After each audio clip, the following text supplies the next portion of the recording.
Hello, folks, and welcome to the Counting Sheep podcast, episode 34. My name is Ruth, and I'll be your host here. Welcome back, all of my subscribers and viewers from before. And if you're new here, welcome. This is my podcast about all kinds of fiber arts, as well as a sprinkling of Vermont activities. I live in the state of Vermont with my husband, my dog, my cat, 4 sheep, and 9 chickens, I think, at last count.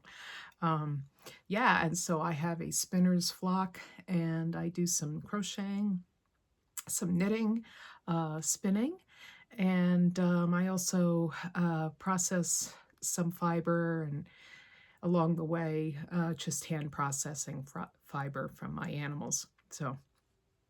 So yeah, I know there are a few new viewers that have come along, so I'm glad you're here. If you find something that resonates with you, please leave a comment. Let me know what you're working on down below. Also, if you hit that like button, that really helps my podcast to come up for other like-minded individuals. So it's fall season here. I normally, it's not all that cold out, and I really wanted to podcast outside. I like to do that when it's still warm, but it is the weekend. I'm podcasting on a Sunday today, and my neighbor likes to fire up his chainsaw on the weekends.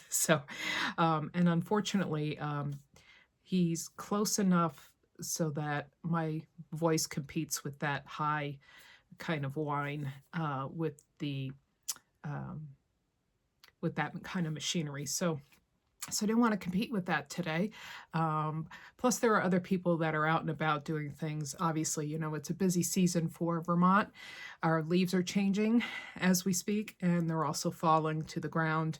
And there are a lot of people that are right on the job of getting rid of them. So yeah, lots of activity here. Last weekend, my husband and I went to the Chester Fall Festival, which is a bit south from where we are in Vermont. And we have never been. We've been in Vermont well over 20 years now, and we have not ever been to the Chester Fall Festival, which is so funny. But we had a great time. I was down there demo spinning with the 6 Loose Ladies. And you will probably see some pictures either at the beginning or at the end, and a little bit of footage from that day. It seemed like half the state and came out for that lovely festival. It was a 2-day affair, but we were just there on Saturday. The weather was wonderful. It held out for us. It was just a little bit partly cloudy and the perfect temperature. So it wasn't too hot, not too cold. So it was a really good weekend to be out and about. This is our busy time of year, as you can imagine. Foliage in Vermont is like no other, I like to say. And I feel very spoiled living here and getting to enjoy it every single day and watch it change and obviously fall to the ground as well. So anyway, I have another shenanigan coming up this week. I'll be away at Harrisville Designs, which is in southern New Hampshire, Harrisville, New Hampshire. And if you're not familiar with them, they are their own spinning mill. And they also make weaving looms and other sorts of fiber equipment. I was there last year, actually, for a week-long course as well. So I will kind of get into that later on in the podcast. But I'm going to dive right in here. I usually start with crochet. And for you people who have been with me for a while, you'll start to get bored at seeing some of my whips. I tend to take quite a bit of time to finish a particular project because I do get distracted quite a bit, but these are very fun. The first project is a whip, and I just want to show you my Janie Joggers. This is a pattern by Courtney Clark of Tinderbox, and I purchased this yarn at Jaggerspun, and they are a mill over in the southern Maine. I purchased it in February. Unfortunately, they are going out of business, so I feel very privileged to have some of their yarn here to work with. This is a 90-10 wool silk blend. It's a fingering weight yarn, and yeah, this is the Riverwalk colorway. And they have announced their announcement that they were closing is fairly recent, so I have a feeling people are taking advantage and trying to get over to their website and trying to get as much of this beautiful stuff as they can. They have other blends of yarn, of course, but anyway, I am making these Janie joggers. That's the pattern, front page there, and I'm just going to back up. I didn't make too much progress on this, so they're not done yet. I was hoping to have them done, but like I said, I get distracted very easily. So here they are.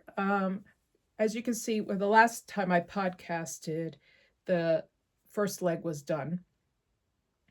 And the second leg maybe was down to here. So only a few rows I've added. As you can see, I'm decreasing as I go down. I just started a new ball of yarn. Some really great shaping in these particular joggers. So yeah, a very fun make indeed. I can't wait to get them done and wear them, of course. And it gets kind of potato chippy. You kind of, now that I'm on the second leg, since I've done this one, I'm confident with the decreases and how the shaping is going. So yeah, these should be done shortly. Waistband is, I did both.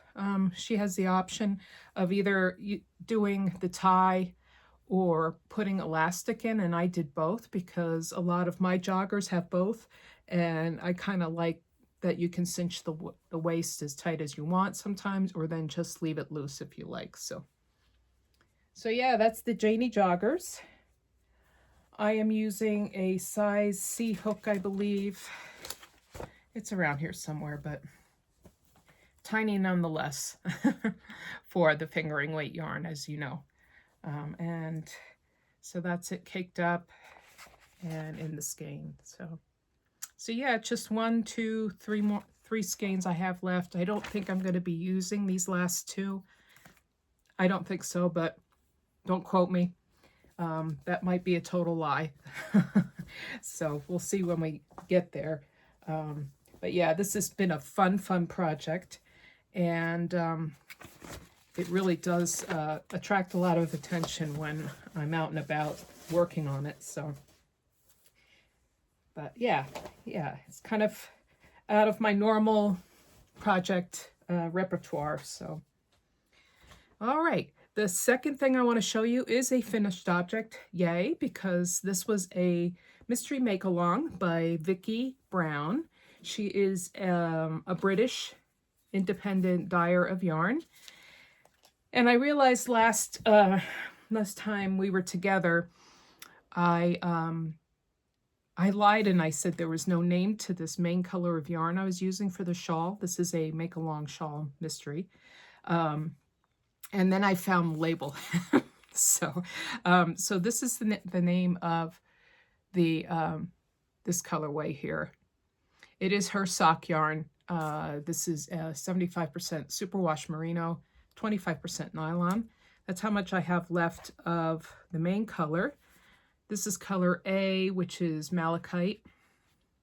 And then color B is ruby.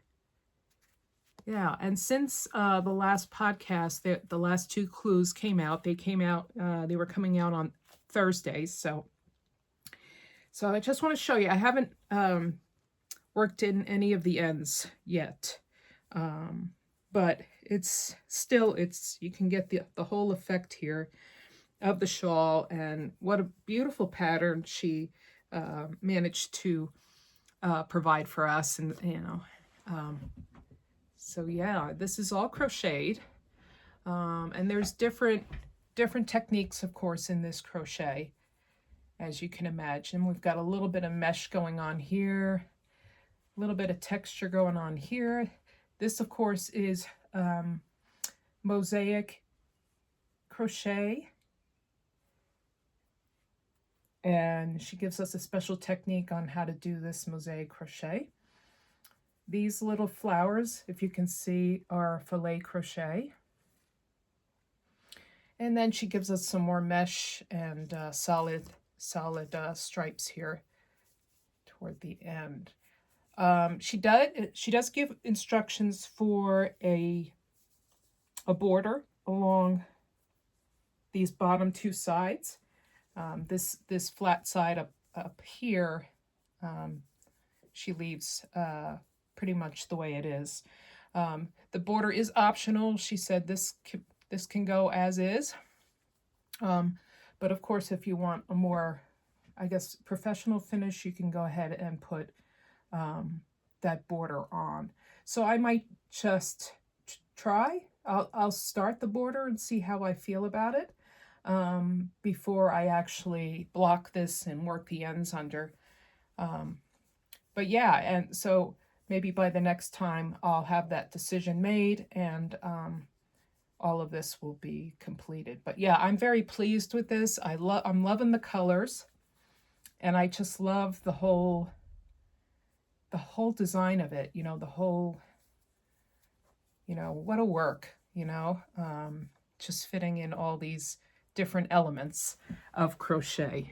I love it when a project involves a lot of different things, a lot of different techniques with crochet. So yeah, that's the, oh, I forgot to tell you the name.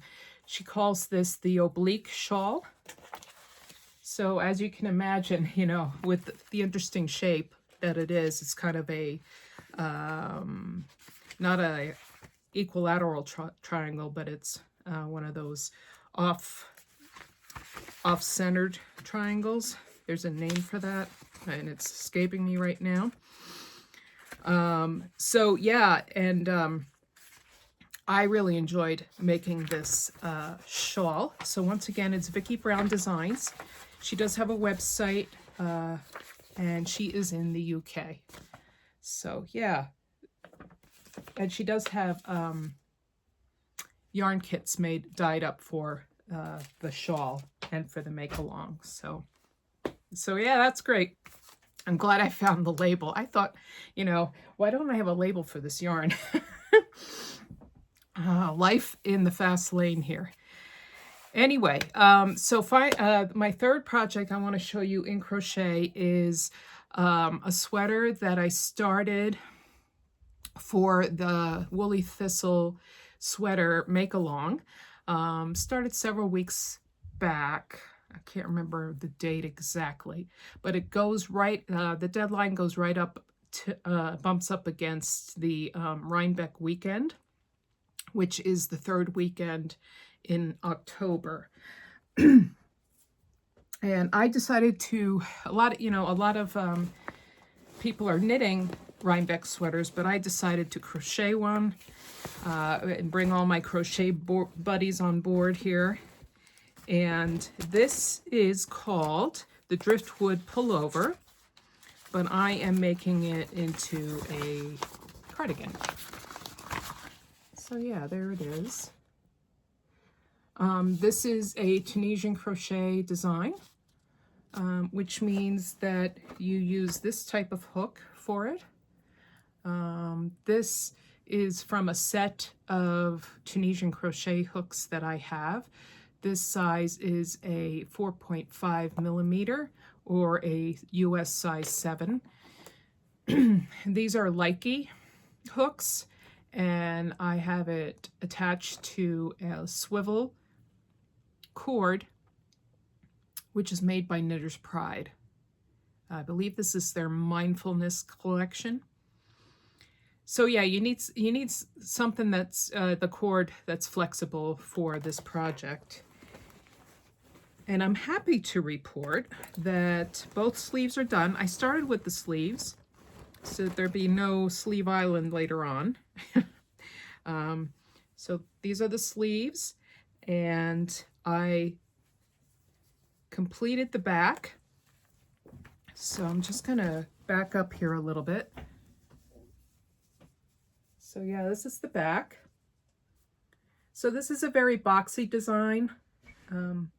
So my sleeves look shorter than they normally would because this part of the shoulder comes down quite a bit on the arm, similar to the sweater that I have on here. So yeah, so that part is done. I did make it shorter than the pattern calls for, just because I have a short torso, so I don't need things that are very, very long. And then I did start on one of the fronts. So this is just the ribbing. The ribbing is done with a normal crochet hook. Yeah, it's looking a little wonky right now because of it's been sitting around. But anyway, there it is. So there's that. And I'm using, actually I went down another size. So this is a half size, 4mm hook, or a USG hook. So yeah, for the ribbing, just so that I could meet the gauge for the pattern. Yeah, so the idea is that I'll do one side, then the other side, and then I'm going to kind of make some decisions about front ribbing, if I even do front ribbing, and the collar. I may just do a different type of collar than what's called for. As you can see on this, you can see it on the back here, is it just repeats the theme of the bottom ribbing, the same kind of ribbing. But I may just do something even simpler than that. So stay tuned. I'm at the point where I start to veer off from the pattern, you know. And that's what's great about making your own clothes, is that you can do that. You know, you have that freedom to take a pattern and alter it to your specifications and to your likeness. So yeah, and it's taken me years and years and years to have the courage to do that, but I'm glad that I've gotten to that point where you don't have to totally adhere to the written word, so to speak. All right, so I didn't tell you what the yarn was. Let me just get that out. Sorry about the noise. This is Mountain Meadow wool, Cody, and this is the Spruce colorway. This is a sport weight yarn, and it is 100% merino wool from Cody, Wyoming. Actually, Buffalo, Wyoming. Yeah, but there is a Cody, Wyoming, but this is specifically grown on Camino Ranch in Buffalo, Wyoming. So right here in the States. So it's kind of nice. They have all sorts of colors too. Oh, it's hard to choose colors sometimes, but yeah, hoping that I can find something else to do with this kind of yarn, because it is nice and squishy, and yeah, and so I'm enjoying making this project. And like I said, I spent a lot of time on this one because this is something that I intend to wear to the Rhinebeck Festival, otherwise known as the New York Sheep and Wool Festival, which is in Rhinebeck, New York. That's why everybody calls it Rhinebeck, the Rhinebeck Festival. But it is the New York Sheep and Wool Festival, and I will be there hopefully both days. I have tickets for both days. And I'm also going to Indie Untangled on Friday, which is kind of an event that you have to buy a ticket for. They have different time slots that they sell tickets for, and I think I'm in the late morning time slot, whatever that is. I think maybe it's 11 to 1 over the lunch hour or something like that. But yeah, I've never been to Indie Untangled, and so I'm excited for a new set of vendors to cast my viewing eyes on. So yeah, we'll stay tuned for that. All right, so that's it for the crochet. In knitting, I have a couple of whips, of course. The first one is the Wharf Street vest, which I started several weeks back.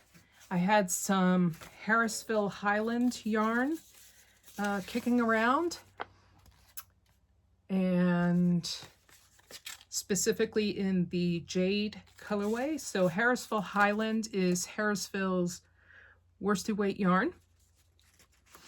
And this is a fairly new pattern by one of my favorite designers, Elizabeth Smith. And this is called the Wharf Street vest. She named it after a street in Portland, Maine. And the texture in the actual vest is homage to the cobblestones on Wharf Street.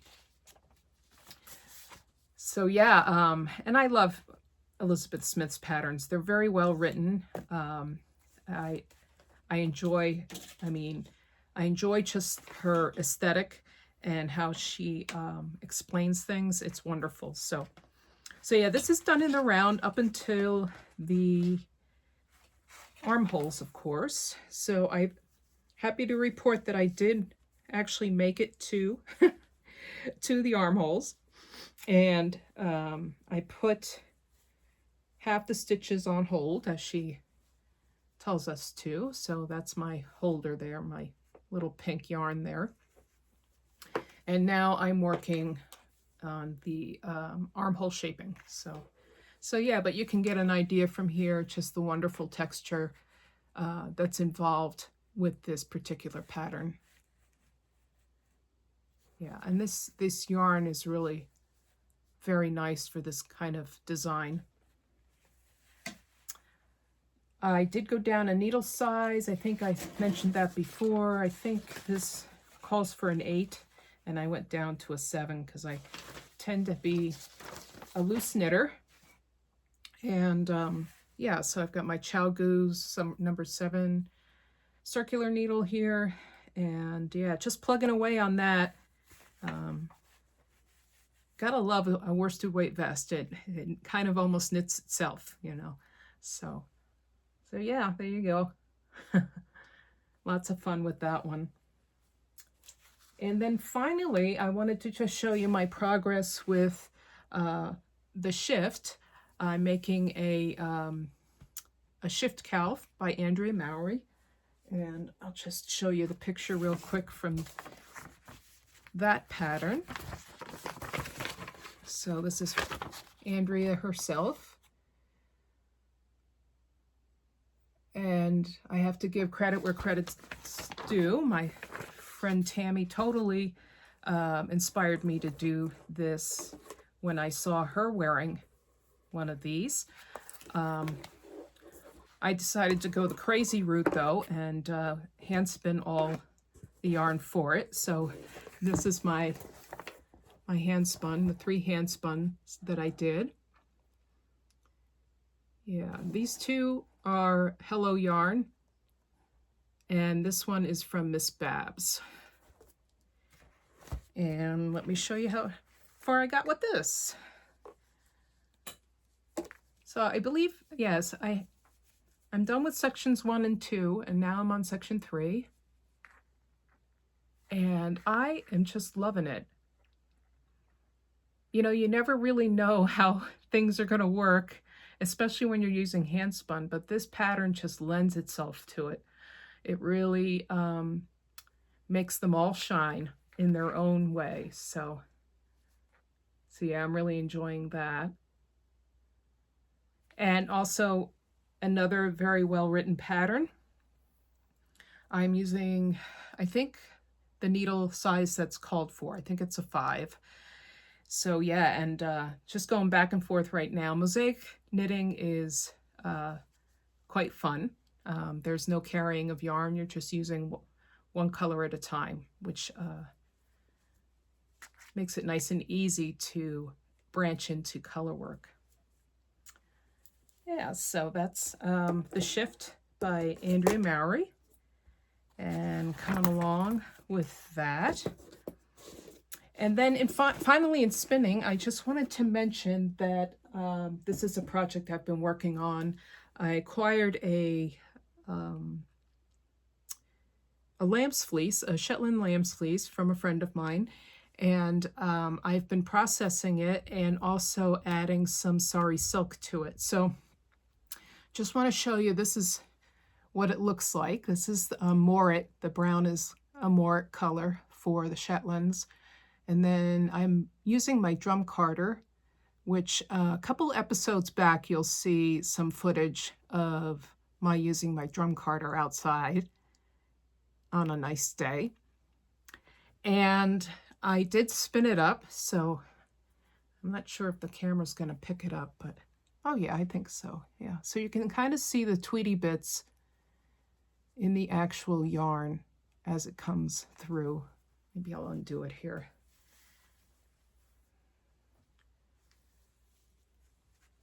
Yeah, so this worked up to be about a sport weight yarn. I've had several people ask me what I'm going to do with this yarn, and you know, I don't know yet, but I'm sure it's going to be a garment of some sort, because I certainly have enough of this fleece to warrant a garment, at least a vest or perhaps a jacket or a cardigan. But yeah, I'm really liking how those little sari silk bits just come through every so now and then and kind of liven up the actual base color. So yeah, kind of fun. I was like, this is something I got done this week, and I had to kind of show it off to somebody. So you guys are my first. All right, so that's it for the fibery stuff. I just wanted to mention again, like I said in the beginning, I'm going to be going to Harrisville Designs to take a knitting class, a 5-day knitting class with Donna Kay, who is one of my favorite designers. I have many favorite designers. But Donna hails from New Hampshire. She is a wonderful teacher, wonderful designer, and we are going to be delving into traditional Danish sweaters. And it's kind of based on this book. I think I showed this the last time. This book by Vivian Huxborough. And just, I don't know if you can see it in the pattern, but, or on the front there, these are sweaters that have texture to them, specific pattern textures to them. And it says 200 stars and other classic motifs from historic sweaters. So what Vivian did was basically researched these types of sweaters in Denmark at museums and whatnot, and was able to take from those sweaters the patterns that are in there, and actually charted them out in this book. So there are patterns for sweaters in this book as well, but usually with Donna's classes, they're kind of a design class. So you start off with an idea and then take it from there. You can usually, it can require, just some sketching and swatching and seeing what other people are doing in the class. And it's just very inspiring. It's a nice week spent with some very creative people and a very nice atmosphere. So I'm very much looking forward to that. I will be leaving tomorrow morning early and coming back on Friday. So yeah, I will try to take you along with me. I'll see what transpires along the way, how the Wi-Fi connection is and that sort of thing, to see if I can actually upload video from Harrisville. So I will see if I can just put up a couple of shorts or maybe a small video of what we're doing there. So yeah, and so I will see you in probably 2 weeks again. It will be prior to going to Rhinebeck, I believe. So hopefully I'll have all my Rhinebeck stuff done by then.